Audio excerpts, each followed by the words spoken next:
Have you ever wondered why we hate some celebrity and love others? These are people we don't even have personal relationship with. Yet, somehow, we form a strong opinion about them. And here is the thing, most of us never think twice about how we feel the way we do. But let's face it, the way we choose our favorite celebrity or the one we hate isn't random.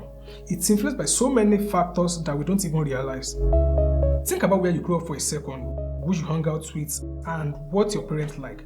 All of this shapes your early choice. It's like you are being programmed without even knowing. If your parents, for instance, love a certain artist, chances are you grew up listening to their music. And even if another artist comes along who seems better, you might stick to the one you've learned to love. I know there are talented artists out there, but that doesn't change my taste. Why? Because my early influences still guide my choices. It's not always about the talents or their representation. It's about what we were exposed to. My parents, for instance, are very busy people and I didn't really live with them. And even the little time we spent together, I can't really say a particular artist that they really listen to on a regular. But what about my neighborhood? Even the neighborhood we live in can have a huge impact. Some area are into local stars while some other are obsessed with global superstars. For example, if you grew up in a neighborhood where local stars are always celebrated, you feel a strong emotional connection to them, even when their work is not as polished as that of an international star. It's not always about the quality or how big an artist is. It's about familiarity and emotional connection. All this kind of influence isn't easy to shake off. Even when we think we are making independent choices, we are often just following a path laid out for us long ago. As we get older, we refine our taste, but it still comes down to what we are introduced to earlier. For example, when I was in high school, most of my so-called friends were obsessed with Kung Fu movie. So I watched them too. But when they started binge watching TV series, I lost interest. I just couldn't sit in front of the TV for that long. So I found documentary instead, story that felt real, full of fact and supposed fact and depths, and I fell in love with it. Now, when I watch movies, I still look for that sense of reality. That is why movies like The Pursuit of Happiness, Afonja, Bashoranga, Axon Ridge, Low Survivor, Catch Me If You Can, Ololade Mr. Money, Owo Nera, and many more hooked me because they are based on real life events or take the shape of reality. But here is the catch. Our taste dictates how we feel about celebrity. An actor can be the hero in one movie and play a villain in another, and suddenly we hate them. All because we are responding emotionally to their character, not the person. This is why we often dislike actors who play bad guys over and over, even though they are just doing their job. We start to associate them with the role they play. Think of someone like Jack Gleason who played Jeffrey in Game of Thrones. He was so good at being awful that people forget he was acting. He received so many hates in real life because he played the villain too well. And it doesn't stop at actors. This happened with musicians too. If an artist's music constantly tied to a negative memory or a phase in our life, we might start to dislike them personally, even though they are just doing their job, creating art. But most people like me who love to watch or listen to content that are more realistic or true to life hardly form a negative opinion of performer. This is not to say that we are better people than others that form opinion based on the character an actor play. However, our orientation about the story we are watching helps us to separate the actor from the character they play. Another big reason why we love or hate celebrity has to do with the role they get typecast in. We often associate actors with the character they play, and when they stick to one role for an extended period of their career, our feelings about them become fixed. For example, think about actors who always play the villain. No matter how talented they are, they might always be hated by a section of the audience because they are always seen as the bad guy.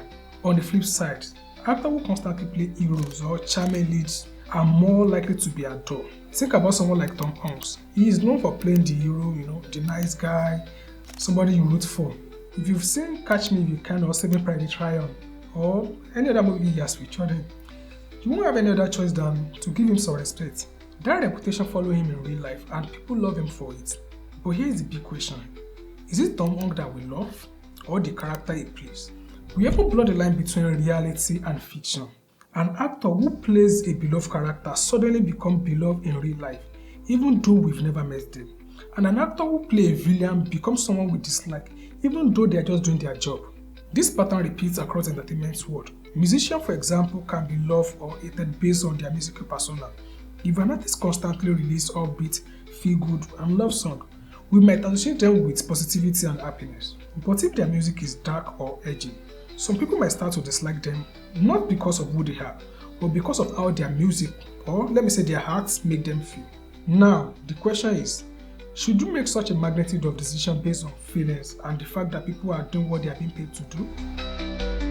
The media also play a huge role in how we feel about celebrity. Think about it. Most of what we know about celebrities come from news, online, and on social media. But here is the catch. The media doesn't always tell us the full story. We are shown a carefully curated version of celebrity life and we don't always realize it.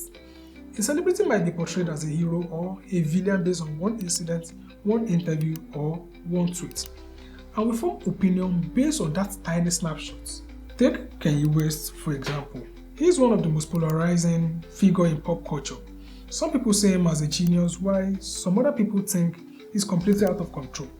Why? Because the media often highlights his most controversial moments. But if you look deeper, you will find that Kanye has contributed a lot to music, fashion, and culture. Yet, for some, this contribution don't matter because of how the media has shaped his image. Donald Trump also.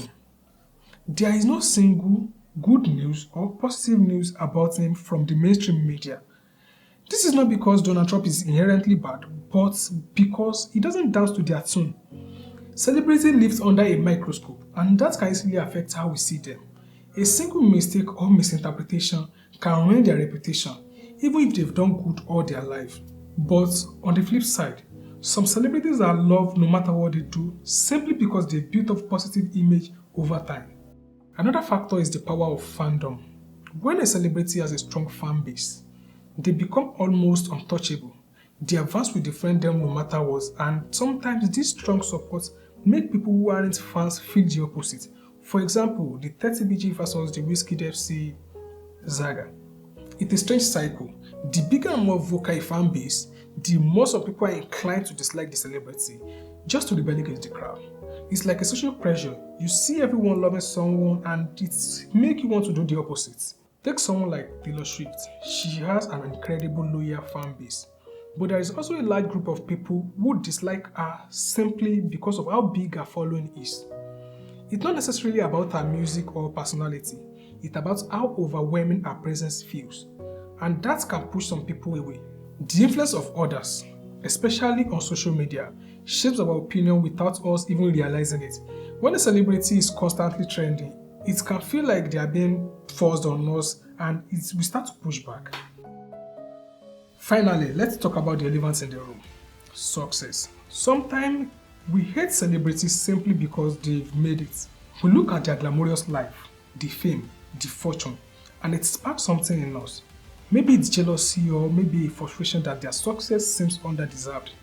But whatever it is, we start to dislike them for it. Success often comes with a price, public scrutiny. And no matter how hardworking a celebrity works to achieve their dreams, there will always be people who think they don't deserve it. We've all heard it before. They are famous for no reason or they don't really have any real talent. But is that really true or just our way of justifying our dislike for their success? Because even if they don't have any real talent as we claimed, they've been able to work hard to get where they are. In conclusion, our feelings about celebrity are really straightforward. They are shaped by influence, taste, the role celebrity play, the media, fandom, and even their success. So, the next time you find yourself loving or hating a celebrity, ask yourself, is it really about them or is it something deeper within us? One thing you also need to do, please, stop hating on people or the premise of your feelings. God bless you.